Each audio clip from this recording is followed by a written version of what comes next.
Nah, sekarang kita akan masuk ke dalam model yang pertama, ya sebelum masuk ke model naive Bayes, tapi kita masuk ke model yang pertama yang lebih umum dulu, yaitu adalah Gaussian Discriminant Analysis Model, ya, atau sering disingkat dengan sebutan GDA.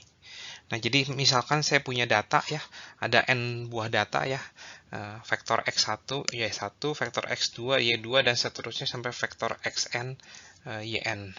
Ini vektor ya.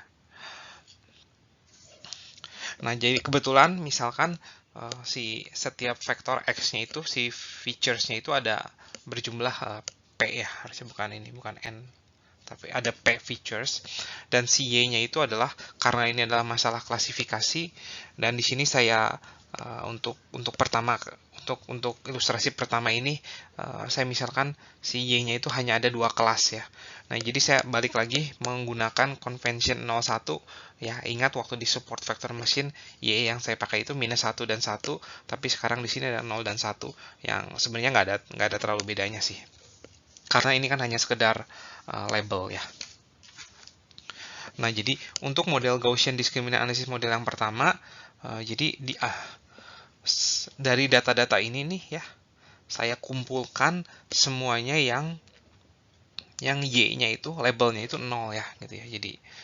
Jadi saya kumpulkan ya. Jadi di sini jadi asumsi ya. Dan saya kumpulkan yang labelnya 1 gitu ya. Sehingga saya mendapatkan ini, bahwa EX ya, vektor X ya ini, given Y ya, ini bisa sama dengan 1, bisa sama dengan 0 gitu ya, tapi saya perumum aja Y. Nah, ini adalah mu. Ya, mu. Jadi jika Y-nya konstan, ekspektasi dari X itu adalah konstan ya, mu gitu ya. Nah, mu-nya itu otomatis sama, ada hidupnya sama di RP. Nah, kemudian ada juga yang dinamakan matriks kovariansi, karena kan P-nya kan bisa lebih dari 1, sehingga yang kita punya itu bukan variansi tapi kovariansi. Ya, kovariansi dari X given Y ya. Nah, itu adalah sebuah matriks ya, sigma.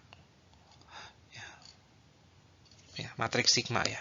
Sementara kalau P-nya itu 1, ya saya nggak pakai ini tapi pakai sigma kuadrat ya, sama aja. Nah, matriks sigma itu bisa dihitung dengan cara ini ya, seperti ini. Ekspektasi dari vektor X dikurangin vektor mu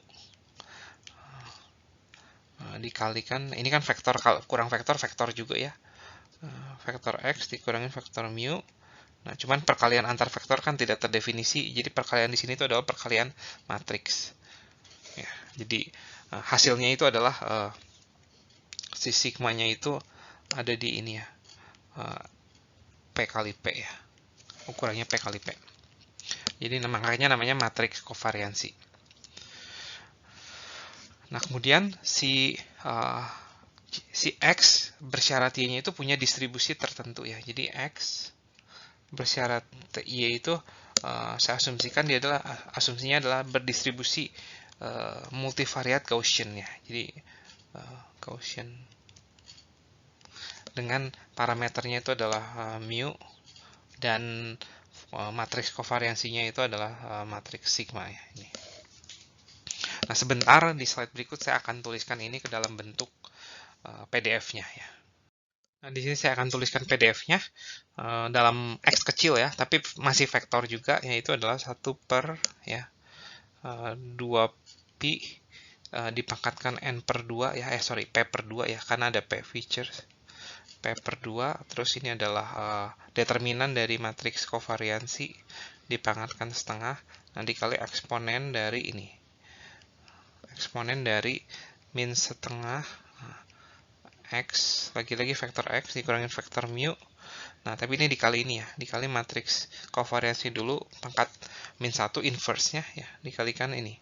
Oh, ini ditranspos, dikalikan X min mu. Nah, ini. Nah, ini adalah PDF dari multivariate Gaussian distribution. Nah, GDM modelnya ya. GDM modelnya. Nah, saya akan bagi-bagi kasusnya ya. Jadi, untuk X yang datanya Y sama dengan 0, diasumsikan dia itu adalah Gaussian dengan minnya itu adalah min 0 gitu ya. Matriks dengan suatu matriks kovariansi. Tapi untuk data-data yang ini I ya, dengan yang sama dengan 1, ini diasumsikan adalah sebagai multivariat Gaussian dengan minnya itu adalah 1 ya, dengan matriks kovariansi yang sama. Nah, di sini asumsi ini tuh asumsinya juga ini adalah itu ya, sama-sama matriks kovariansi yang sama walaupun minnya itu beda ya. Dan yang ketiga itu y-nya itu adalah sebuah random variable. Nah, Anda bisa tebak random variable apakah ini, karena y-nya kan nilainya antara 0 dan 1 ya. Berarti y itu adalah berdistribusi Bernoulli ya. Dengan parameternya itu adalah saya simbolkan dengan V ya di sini. V itu adalah nilai di antara 0 dan 1 ya. Jadi V itu adalah peluang ya. Jadi peluang YI sama dengan 1 itu adalah V, sementara peluang YI sama dengan 0 itu adalah 1 min V. Nah, semoga cukup jelas ya asumsi dasar dari GDA model. Nah, sekarang karena datanya itu sudah diberikan, berarti tugas selanjutnya itu adalah kita harus mengestimasi parameter-parameter yang ada ya. Nah, jadi ada berapa parameter sih kita ya. Nah, yang pertama kita ada V ya. V ya. V yang harus kita estimasi, V itu nilainya di antara 0 dan 1. Kemudian ada mu 0 ya.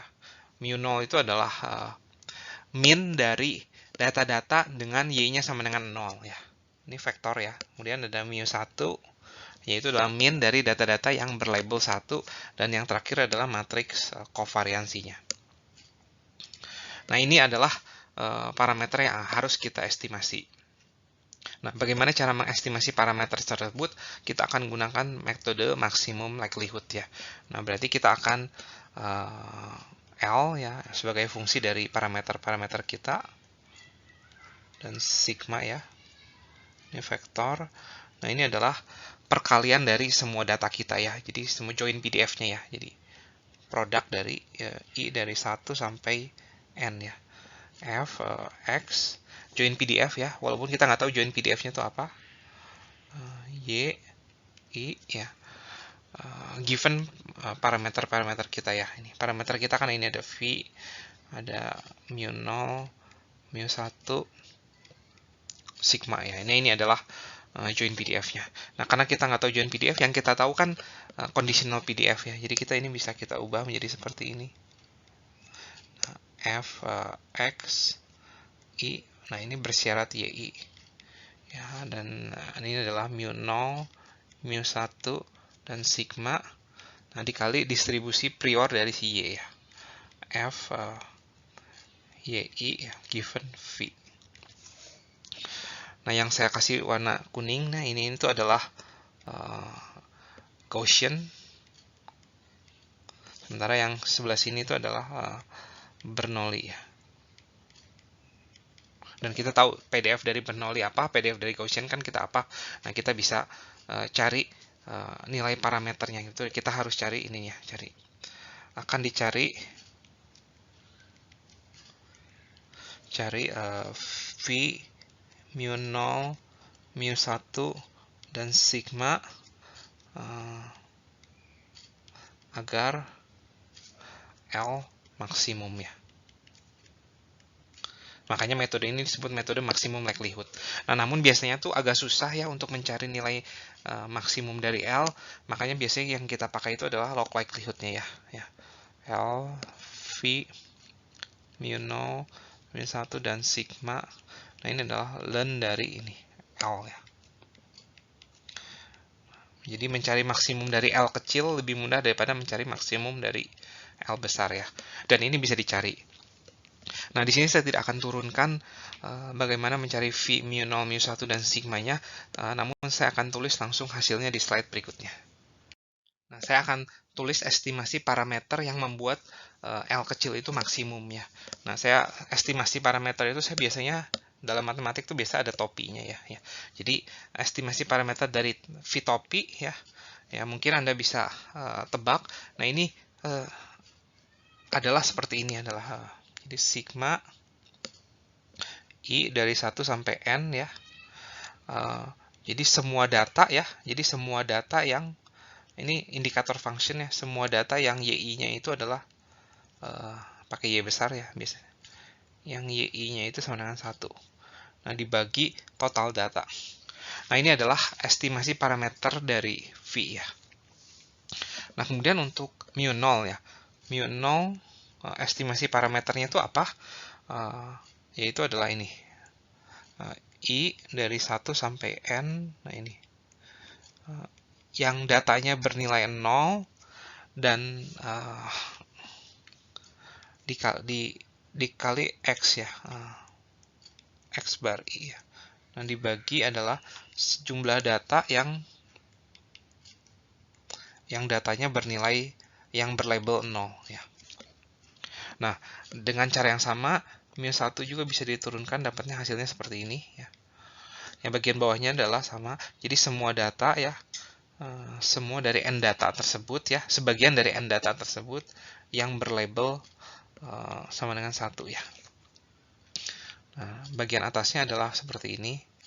Ya, semua data yang berlabel 1 nah dikali X bar I ya, ini. Nah, kemudian estimasi maksimum likelihood dari sigma ya adalah 1 per N ya. Sigma di sini adalah sigma penjumlahan ya. 1 sampai N yaitu adalah X bar ke I dikurangin mu YI ya. Jadi bisa mu 0, bisa mu 1 ya.